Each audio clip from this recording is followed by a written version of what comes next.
नमस्कार दोस्तों, आज हम आपके लिए एक ऐसी सच्ची और दिल को छू लेने वाली कहानी लेकर आए हैं जो आपकी सोच बदल देगी। अगर आपको ऐसी ही प्रेरणादायक कहानियां पसंद हैं, तो वीडियो को अंत तक जरूर देखें। कहानी जिसे नालायक कहा गया वही बना महान वैज्ञानिक। यह कहानी है थॉमस एडिसन की। बचपन में एडिसन को पढ़ाई में बहुत कमजोर माना जाता था। स्कूल में टीचर उन्हें बार बार डांटते थे। उन्हें चीजें समझने में समय लगता था, जिस कारण बाकी बच्चे उनका मजाक उड़ाते थे। एक दिन स्कूल से उन्हें एक चिट्ठी दी गई और कहा गया कि इसे अपनी मां को दे दें। घर पहुंचकर जब उनकी मां ने वह चिट्ठी पढ़ी तो उनकी आंखों में आंसू आ गए। लेकिन उन्होंने अपने बेटे से कहा कि तुम बहुत होशियार हो, इस स्कूल के पास तुम्हें पढ़ाने के लिए अच्छा टीचर नहीं है, इसलिए अब मैं तुम्हें खुद पढ़ाऊंगी। असल में उस चिट्ठी में लिखा था कि आपका बच्चा मानसिक रूप से कमजोर है और हम उसे स्कूल में नहीं रख सकते। लेकिन उनकी मां ने यह बात अपने बेटे को नहीं बताई। उन्होंने अपने बेटे पर पूरा विश्वास किया। उस दिन के बाद उनकी मां ही उनकी शिक्षक बन गई।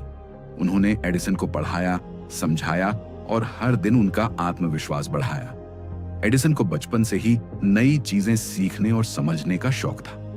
वह छोटे छोटे प्रयोग करते रहते थे। कई बार वह असफल होते, लेकिन उन्होंने कभी हार नहीं मानी।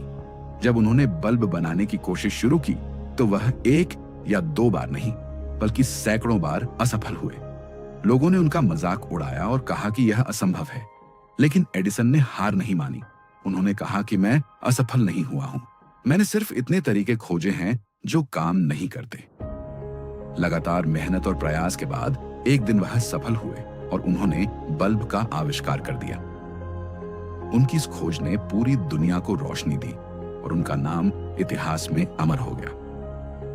कई साल बाद जब उनकी मां इस दुनिया में नहीं रही तो एक दिन एडिसन को वही पुरानी चिट्ठी मिली।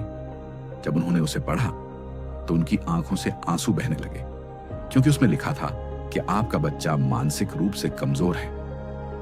उस दिन उन्हें समझ आया कि अगर उनकी मां ने उस समय सच बता दिया होता तो शायद वह कभी अपने ऊपर विश्वास नहीं कर पाते। सीख, दुनिया आपको जैसा भी कहे, खुद पर विश्वास रखना कभी मत छोड़िए। एक व्यक्ति का विश्वास आपकी पूरी जिंदगी बदल सकता है। असफलता अंत नहीं होती, बल्कि सफलता की शुरुआत होती है। दोस्तों, अगर आपको यह कहानी पसंद आई हो तो वीडियो को लाइक करें, शेयर करें और ऐसे ही मोटिवेशनल वीडियो देखने के लिए हमारे चैनल को सब्सक्राइब जरूर करें।